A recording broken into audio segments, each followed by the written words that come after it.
Hi everyone, this is Dr. Raquel Butler from Integrated Veterinary Therapeutics. And Sophie Vandenberg from Equine Postulate. And we welcome you to the Equine Functional Posture Podcast, your ultimate source for insights into the influence of functional posture on biomechanics, health, and overall well-being of horses. Whether you're a seasoned equestrian, an equine professional, or simply a horse enthusiast, this podcast is designed to help you understand the critical aspects of functional posture. Tune in each week as we discuss practical tips, delve into expert interviews, and explore the latest research in the impact of functional posture on equine anatomy, physiology, movement, and more. Let's create a world where we empower our horses to be in a mental, emotional, and physical balance. Hi everyone, welcome to this episode. We're talking about timeline versus agenda because this is something that is quite, I've struggled with this as well. Specifically, I have an agenda that I want to achieve with my horse, and then I've had to change it because my horse's timeline doesn't work with it for various reasons. So how are you going today, Soph? Really good. I think this is a conversation that'll be really good for thinking about acknowledging the human side of, this podcast, I suppose, because we often think about things on a physiological, biomechanical, anatomical level. And at the end of the day, you're putting a horse with a human. So the human aspect of how we think and feel is going to come into how well we can do all the things that we want to do with our horses. And yeah, I mean, we have actually lots of good conversations, I think, especially inside the course, people saying, the emotional component and how sometimes just acknowledging that there are things that you want and you're going to work through even what feels like a hardship sometimes because there's a conflict between what we want and what we can get to or get to in a way that we want to. If we're really aiming to do it the best way, often it takes longer than we think. So yeah, hopefully everyone gets a lot out of this discussion. Yeah, and it's something, that I've had many discussions with clients over because, they're like, well, I want to do this with my horse. Like, I want my horse to be able to trail ride on big hills, for example, or I want my horse to make this competition in a certain amount of time, or, I have an expectation for this horse. I want my horse to be started in a specific time, and it can be really hard to put that agenda aside and go, well, yes, maybe that is possible, but it's going to require these steps to get there. And for some horses and people, those steps are bigger and longer than for others, like you and me could have the same desired outcome, but for me it takes longer to get there because I'm older, I have more injuries. And for you, you can get there in a few weeks and your agenda and expectation is really realistic for you. And I think it's that balance of like you said, like what we want to do, but then what is actually realistically possible. And then it's the ability to adapt along the way, because I've seen people set themselves up and say, I'm going to make this competition, or I'm going to, achieve this goal. Specifically, it's often competition related. Like I want to get to this specific competition or this specific level by this time. And I've seen it fail over and over again, or something becomes compromised. Either the human becomes compromised because they're pushing their horse. I've seen people fall, because they were pushing themselves towards a certain competition. Like years ago, I went through this a lot with some of my clients, especially when I was treating more competition focused horses.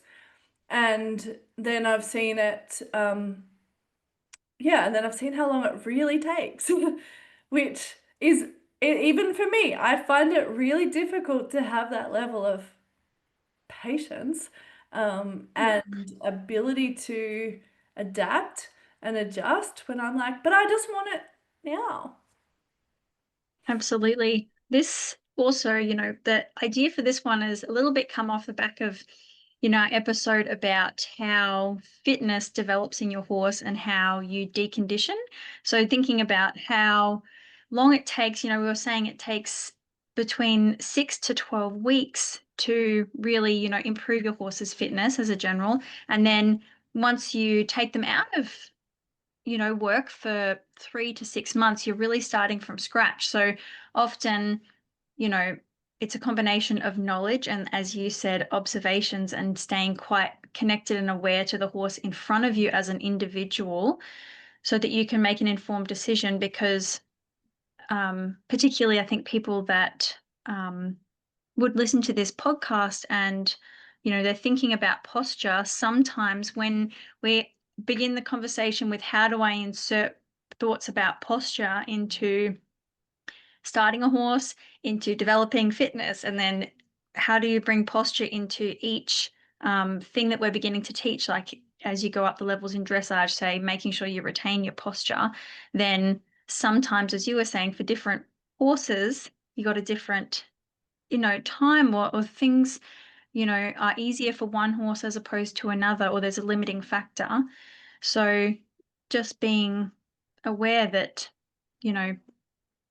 it's so individual is what I'm trying to say for horses. And there's a lot that's very standardized in our approach. So individualized plans often allow you to come around different things. And I do believe that when people enter a rehab journey, that often is when they're introduced to the concept of setbacks, of accommodations, understanding limitations, and how to manage things.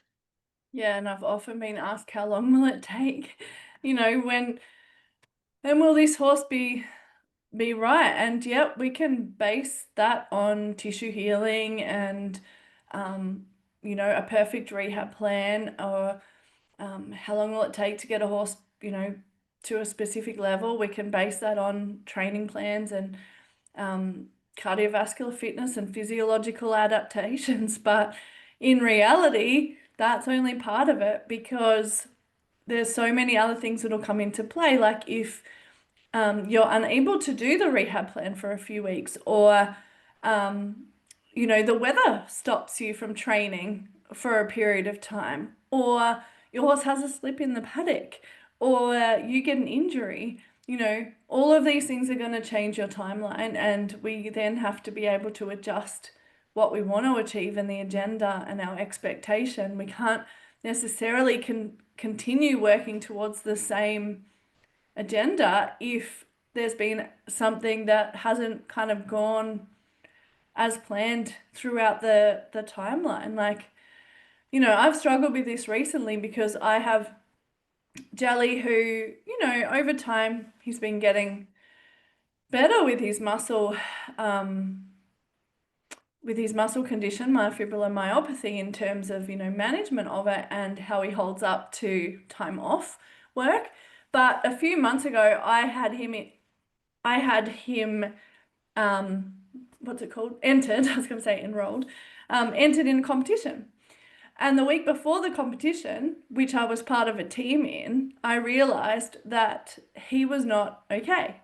And I tried changing things. Like I'll just change the girth and then he'll be better. And I'll, treat him a bit and he'll be better. I'll do give him some hyaluronic acid and he'll be better. And I knew, like, no, this is an injury that, needs time. And if I push him through 3 days of a competition, that I'm going to be paying that for months.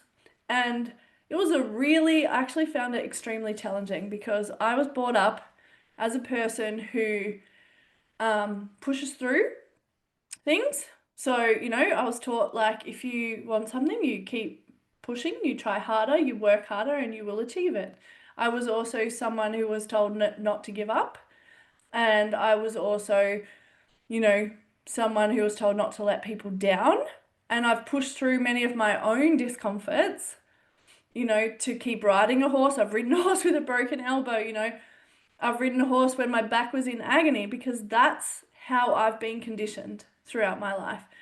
So to not go to that competition, it actually, like, was a lot of angst, a lot of frustration.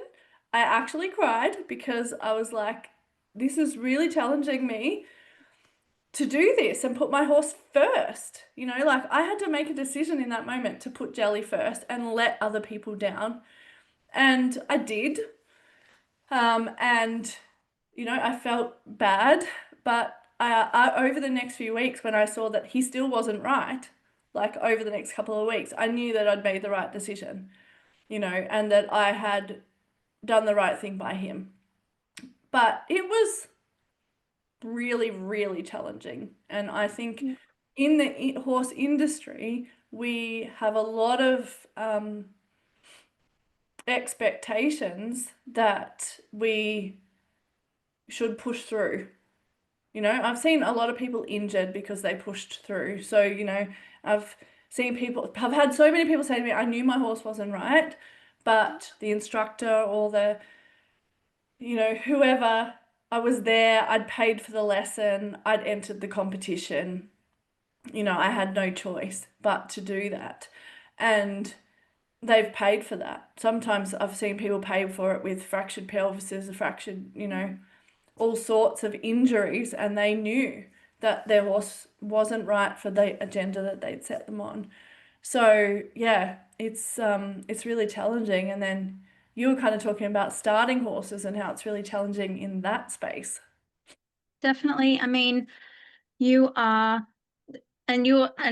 that's even just in one different space, being that often, you're coming from a perspective of being, not even in a commercial competition. Say, you're going out with people that to go into a space, you're not You making a didn't living. judge me making that decision. Yeah, so it's Yeah, harder. yeah, yeah. Yeah. And there are other things to consider as well. Often horses are started professionally, which means that you've got an income component for people starting the horses. You've got scheduling components. People are running a business and you're trying to fit in with services and make things work. You're trying to keep it affordable for people and you're trying to keep it affordable for yourself. So there is a financial component as there too, like when it comes to training horses and you're outsourcing to a professional, particularly when we're talking about agendas and timelines, because if you have horses that should probably have been conditioned to have better core strength, or other things come up for them during the training process, it's quite, it becomes a very personalized process to give horses really individualized training plans and to be balancing their body and their mind and the financial aspect as well of a prolonged training period or extra needs. There's a lot that comes into that. One thing might be that sometimes with, say, foals, often they're not very well prepared. And I find it sometimes a bit hard too when I watch, say, videos on YouTube or things pop up on social media and you see young horses that are being manipulated, an ear twitch, lots of different things to try and get something done. That's because the agenda is, well, we're just going to brand them while they're small and we're just going to microchip them while they're really small, but they haven't done enough true training to prepare the horse so that they're ready for it. And I've been in that position, even just in situations where there've been traumatic injuries and you're trying to get something done. When you consider the agenda as opposed to the timeline, sometimes it's not avoidable, but we're talking about how can we do our best to think ahead and use our resources to plan the best that we can, and accommodate the horse the best that we can to get the best outcome for them. Yeah, exactly. And it's like the timeline becomes a journey as opposed to an outcome. And, you know, obviously there is still an outcome at the end, but it's like the way that we travel along that journey to achieve the outcome is not dictated by getting to the outcome at a specific time or date or, you know, tomorrow. Like we're able to adjust and adapt to that, you know, to the individual's needs or to our own expertise as well, or our own, you know, strengths and weaknesses that we can adapt to those things kind of along the way. Definitely. And I do think it takes self-work. That's, what you've been able to do for Jelly and advocating. There's no way that your resilience, your sense of self, your clarity on your values and your outcome being at the forefront of the decision that you make. Sometimes it's not uncomfortable and sometimes it is, but you have the clarity of understanding where you're headed. And so, does this take me closer to or away from the goal that I have? And how can we be creative to, make the best of this situation, even if it's not perfect? Yeah, I think it is a hell of a lot of self-development. And even so, the other week I came home from being away and I had a plan. My agenda was to take Ellie Mae to a clinic, which we had 2 lessons on that day. To a clinic she'd been to before and a place she'd been to before. So, wasn't an unrealistic agenda. And she wasn't going to, and nothing was going to be asked of her too much at that clinic except for what she could handle. But when I came home, Ellie was cranky, and old me would have been like, "No, come on, you're a young horse. You need to learn resilience. You'll be fine. It'll be fine. Like once we get there, it'll be fine." And in that moment, I actually remember when you didn't take Jelly to the competition and that was the right decision. And, remember when other decisions I'd made had been the right decision, and remember when they'd been the wrong decision.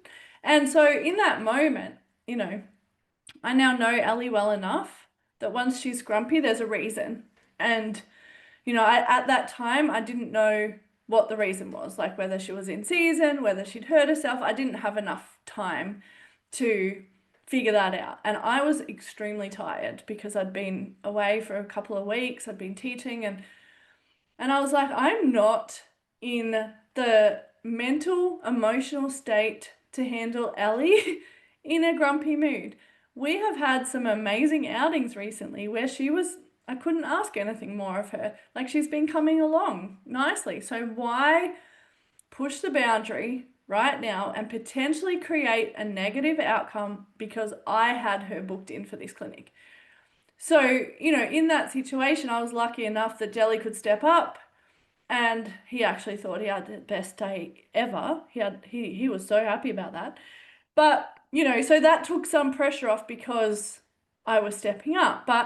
He was stepping up. But if I didn't have him, I would have had to make the call to go, you know what, I've paid for those lessons and I'm just going to let them go, and if someone else could fill them that day, fabulous. But I just would have been better off to let that go. And I know it's hard for people when they've got entered in competitions. I've written heaps of vet certificates for people, who've made decisions to pull their horses out of competition just because they were not quite right. And I've seen the other end where they knew the horse was not quite right, and then, there's ended up being an injury that's resulted from that. So it's it's a really challenging place to be, and it's taken me a long time to even be able to go, you know what? This is the right decision for me and my horse, and it doesn't matter what anybody else thinks about that. Absolutely. And I suppose, in what you were just saying there, with people either, having injuries, having different things pop up, what do you think about people thinking critically when they're being given advice by, say, professionals? Or, there's lots of different people that give you advice and things that come up. What are some thoughts around that? I think it can be really hard when you don't have a heap of education yourself. Do you know what I mean? And you're relying on professionals to give you that information. And so you're trusting their judgment, whether that be an instructor, a judge, a vet, a body worker, like whatever it might be, you're relying on their knowledge and their expertise. And you might just have a gut feeling that it's not right. And so it's very hard to go against those professionals that you know that their experience and expertise is far outweighs your own. I would say the number one thing is trust your gut, because you're I was never going just to get thinking that. injured from walking away. Yeah, and your comments about the amount of people that you meet, and I have it too. They're like, "Oh, I knew I shouldn't have, but I did." And now he's just had these, this strain here, and now he's this, and you're like, "Oh, you knew, you had that intuition and the self-trust." And people always hear, I swear we hear this in the course all the time, people like, "I don't have any observations about my horse." But then the level of knowledge they have when they begin to see things, it's already there. Yeah. It truly, they know so much more than they think they do. 100%. And I think also it's letting go of the ego, because the ego tells us you need to achieve this, you need to do this. If you don't do this, you're going to be a failure. If you don't do this, you're weak. If you don't achieve this in this time, or then you're letting yourself down. Like, I mean, I felt Ellie is now going on 6 in December, and she's not officially started, like I've sat on her a few times. I've experienced all of those emotions. Like, I'm not good enough. I can't do it. I should be sending her off. Um, I should have her started by now. Why has it taken me so long? Why have I done so many things wrong? Maybe I can't do this. Maybe I shouldn't do, like, all of those things, right? But all along the way, I guess, and I've made shitloads of mistakes, but I've tried to listen to my intuition, which was like, don't get on now. Don't start now. She's not ready for that now. And whether it's physically, mentally, emotionally. But, I haven't had people in my ear. Do you know what I mean? Like, I've mostly been really well supported by the people who are around me. Yeah. So that's just my ego, my brain, my expectations in the horse industry of where I should be right now. So yeah, it's even more challenging if you have the people telling you, no, you should be at this, you should be doing this, you shouldn't be doing that. But yeah, just trust your intuition, because I've never met a person who said they wish they didn't. Yeah. So Yeah, absolutely. And I think that's an important thing that you often, yeah, when you sometimes miss that you did try and make good decisions, but you can recognize that as well and lean into it. It's just like, I am advocating for my horse and recognizing. And like, I certainly know for myself, like the words that I was using, choosing your values and your clarity, when you start thinking about the goals and does this take me towards and away from, sometimes it can help make your decisions a lot easier as well. Once you get some more clarity, or you've learnt more. And I think that friendship and mentorship and relationships and communication, you were just saying you're very well supported and have been, in the last however many years, and maybe even like through your whole career with horses, not so you much. know, Yeah. well, in the recent times, Yeah. the amazing people we met, I mean, I feel like I've been raised in the best environment, Yeah. I'm just like, I'm so blessed. Sometimes people say things, I'm like, that's crazy. I'm incredibly blessed. Um, but if you can look for those people and form relationships and supportive communities, it's very meaningful, and it brings us a lot of sense of self on the journey. Yeah, and also just educate yourself, be open and aware to improving your knowledge and understanding of your horse, so that you can make better decisions, and also just understanding how to set your horse up for success, like if the expectation is a multi-day competition, or a large travel, like a few years ago, I traveled Delhi down to Werribee for the Karen Rolfe Clinic, and I knew that I was pushing his limit, in taking him to that clinic. And so, and mostly it was the travel, it wasn't the clinic, and it was the travel and his management and getting him to eat and all of those sorts of things, Yeah. that were really challenging. And you know, he wasn't actually quite right. I think it was, I can't remember if it was before the clinic. I think it was before the clinic that I realized he wasn't quite right. And so I had to really nurse him through, but obviously it's Karen Rolfe and she only comes once in a blue moon. And anyway, so, you know, I went to the clinic, but then I made a decision not to canter in the clinic because I knew that he wasn't comfortable. I taped him. You know, I had to do a lot of things to get him through that clinic.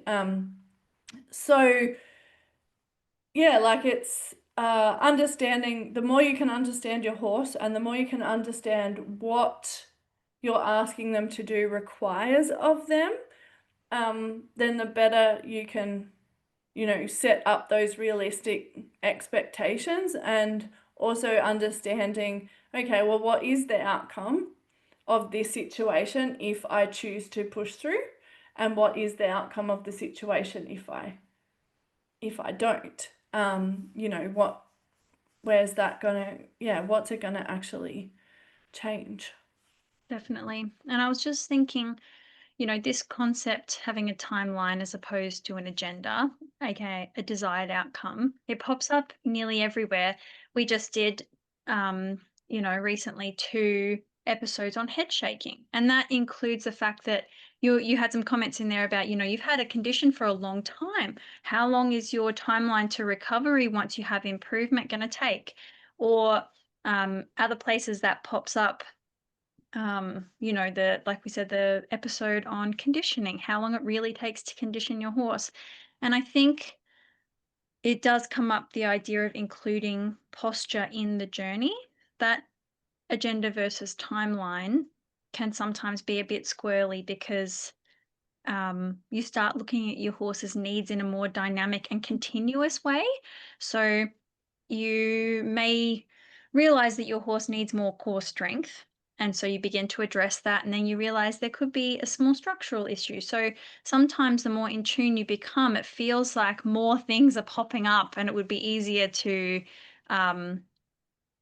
not worry about it. And I certainly think that's a feedback that I either see people getting, particularly online, is just like, don't worry about it. Like, they come through it and go through things. But you know, we're talking about this from the perspective of, if you have a desired outcome with particular posture, which is what we talk about so much, then it might be a non-linear journey, and that's okay. And yeah, your timeline might look a little bit different from other people's, and that's completely normal, because I actually don't think I've had nearly any timelines go straight forward.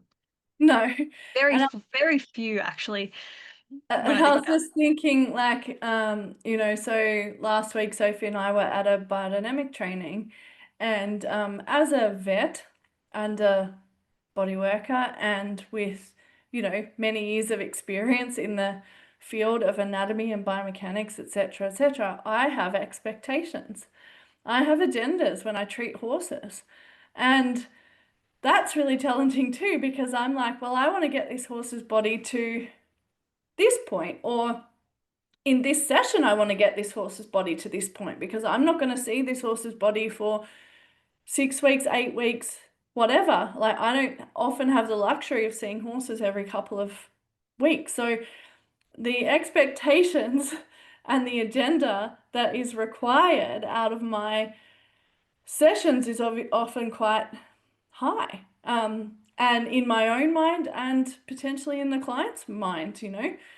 And so, you know, sitting in those classes for the last week, and even since coming back, like it's still a struggle in my brain to, you know, allow the horse to heal itself. And we talk about facilitating health and focusing on the health, and the we're not practitioner within the fixing, horse. Yeah. yeah, like we're not fixing the horse, we're setting the horse up to heal. And that's the same thing that we're talking about, you know, taking away that expectation as a body worker, as a trainer, as a, you know, there's lots of horse professionals involved in that situation, and allowing the timeline, you know, of healing to be what it requires and what it is in that individual horse. And I know I've had other osteopathic practitioners tell me, well, even if it gets worse, it's okay. And it's like, my brain's like, no, it's not okay. Like, I'm a vet here. I'm supposed to make things better. So, it's not just in the field of being the horse owner. It's also in the field of being the horse professional and how we can allow that timeline to unfold. And, it burnt me out a fair few years ago because I wanted to control that outcome for all of my clients. I wanted to, if that horse didn't perform well, I felt like it was on me and that I hadn't done my job well, because as a vet, that's what we're taught to do, like fix the problem. And so it's taken a long time, and it's still a process to go, like I can only do what I can do. The journey and the timeline will be what it will be. I can set the owner up with realistic expectations. I can give my recommendations. I can, support them as much as I'm able to throughout the process. But at the end of the day, it doesn't matter what my expectations and agenda is, because that's not, it's going to be what it's going to be. Yeah, absolutely. It actually makes me think of, that the Buddhist principle that attachment is your greatest source of suffering. And I do think, in terms of self-work that I've done, and know you've done because it's in Jim Fortin's course, the idea of choice. I would choose, if I could. Obviously, I'm in no way perfect. I'm still working on it. But in terms of, I don't think you can control your emotions, but you can choose your reaction Yeah. to things, and you can choose how you respond, and you have a lot of choice over managing yourself, even though it takes time to develop. And we're all continuously learning and doing things. When you can make the most of the situation that you're in, that is one of the greatest powers I think that you have. The Yeah, self. surrendering Yeah.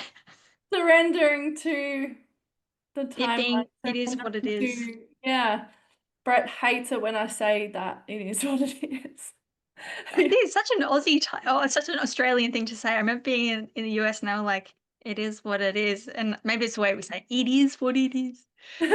But Yeah, but it really it is. is, like, because if we keep trying to fight the process, then it just becomes so much more uncomfortable and so much more challenging, and yeah, so much more difficult. And if we can surrender to the process, it doesn't mean that you don't have goals and expectations, but it just means that you're willing to adjust them if the timeline doesn't align, and that you're able to kind of do that. And I see, sometimes we're not in a position to do that because we're so, caught up in the moment, in our lives, in our busyness, in our all the things, that sometimes it takes a big hard knock to kind of for you to step back and go, oh shit, like Yeah. that's really unrealistic. What the hell was I thinking? But and sometimes it takes 10 knocks until we step back and go, yeah, that's not really working, is it? Like, I've kind of tried that heaps of times now, and it's not really Yeah. getting to where I want to get to. So perhaps I need to reassess and learn some lessons along the way. Yeah, and I think it is a gift. Going back to our episode, Be the Change You Want to See, it feels like a privilege anytime somebody says, I learnt this because of you. And I know that, well, think I've told you this before, but when I was learning from you in uni, you voiced the fact that you'd had a bit of a burnout from the setting of being responsible for a horse's performance when you're really only seeing it at most once a month, 3-4 weeks. And me coming into body work and training and a commercial equine space and dealing with people, I have next to no burden when it comes to that. truly. And so it's like almost a generation when you can voice something and before somebody else is either exposed to it or they're on their journey, for them to include your perspective, your learned experiences as they go through it, they have something else to reflect and lean on. So, I mean, thanks heaps. Very, Yeah. very grateful. I was Um, I was listening the other day to when you were with me with one of my clients, and you guys kept saying, "Oh, like, you know, Raquel taught me this and that," and I was sitting there treating the horse, and I was thinking, "Geez, if I could take all my own advice, you know, like I'd be finding the journey of horses a lot easier." So it is often you know, you do often need to hear it from other people and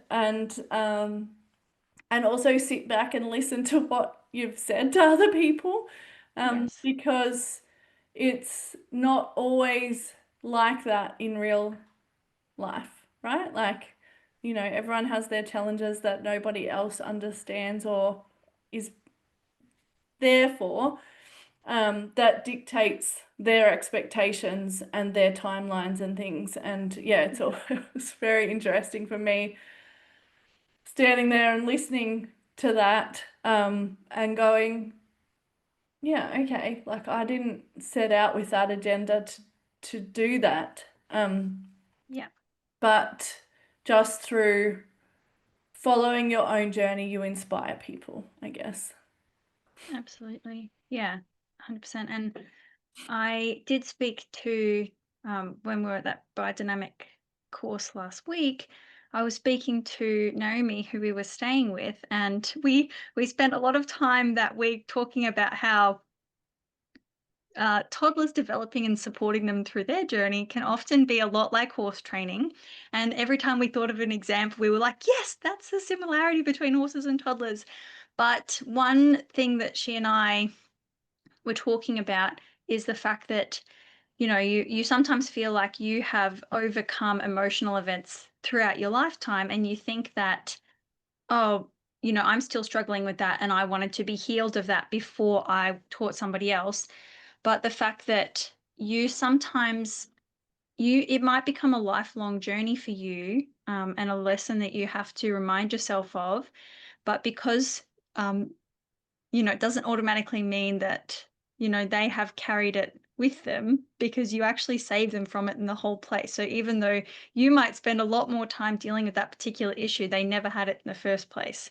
Mm. So, Which can yeah, be the same for horses, right? which can be the same for horses. Yeah, and our perception of them and what they are dealing with or their experiences or um yeah, like we've got to be quite mindful about their journey in this part of it, and being able to see that journey for them because I think that in our expectations we often create a picture of our horse which may or may not be real, of whether they're okay or not okay with what we're doing, um, or what we're expecting of them. And I think we need to keep a really open mind in those situations, you know, constantly kind of thinking, well, what did my horse think about that? You know, like Yeah. what did I do then that you know, could have changed that outcome or influenced that outcome? And did I have an expectation of what I wanted to achieve in that session? Or, you know, was I flexible on that expectation? Because sometimes we're not. Like I've been doing the Liberty stuff with Jelly and he's been having fun. But then there was one point a couple of sessions ago where I was asking him to do something more difficult, lifting up his legs, and he finds it difficult with his back legs to lift them straight up and down. And at one point that became stressful for him. I could see, you know, in his behavior, in his face. And I thought, I don't want it to be like that. Like, I want this to be fun for him. So, like, how do I recognize that earlier or change that situation to not get to that point next time, because otherwise Liberty is then becoming a drill. Again, it's becoming, just the same thing that I ask of him every day. And the same with Ellie. Yesterday I hopped on her the first time with the saddle, and it's like I had a vague expectation that I'd like to walk around with the saddle, and I didn't get to that, and I hopped off. We just did a little bit of stepping, and she was a bit distracted, and I made a decision to hop off. Okay, was that the wrong decision or the right decision, and did I fulfill my expectation? And it's like, you know what, I didn't get injured. Nothing bad happened. She was already showing some signs that the new experience was challenging for her through, just little things like turning around to me and stuff like that. So did I achieve my expectation? No. But did I go with the timeline of like, well, I sat on her for the first time with the saddle on, and, everything effectively went reasonably well. So it's like being able to adjust in the moment is very challenging for people, as well as adjust in your long-term expectations. Absolutely. Yeah. Yeah, there's lots to journey through. Definitely. So, and I guess it's, just considering people's positions, sometimes there's other factors that come into that, like financial factors, time pressures, environmental challenges, work pressures, things that happen with your horse in the paddock, and unexpected kind of events. And so, yeah, it's kind of being kind to yourself. Yeah, and throughout kind to that your horse. process. Yeah. Absolutely. Do you have any closing remarks? I don't think so. I think that's that was the gist that we wanted to share, that sometimes things don't go to plan and sometimes they do. So appreciate when they do, and when they don't, understand that sometimes it's better to manage yourself than and feel good about it, and learn how to manage your expectations, or sit in disappointment, work through things, than to hold on to it forever. In my professional recommendation as not a neuroscientist In your vast and life not a therapist. experiences. But I'm a pretty happy person, and I constantly work at getting back to here. So yeah, that's my Yeah. 2 cents. Yeah, I'd say you've established a lot of that in a short amount of time, to be able to kind of let go of the outcome and allow it to be where it will be. So yeah, I'd say just be kind to yourself, and allow the journey to be what it will be. And yeah, I guess like you said, sit in the discomfort, sit in the frustration, allow that to come up for you, and then learn from it and take a step forward so that you can kind of progress in your journey. Yeah. Set goals, set goals, but then just be able to adjust and adapt, and listen to your gut. Can I just add that sometimes, we've definitely used a few examples of when you were talking about things come up, and, you, particularly in the horse space, we can be conditioned towards pushing through, or, just bullnosing, like just go through it, experience it, Get it sit in out, it. write it out. Yeah.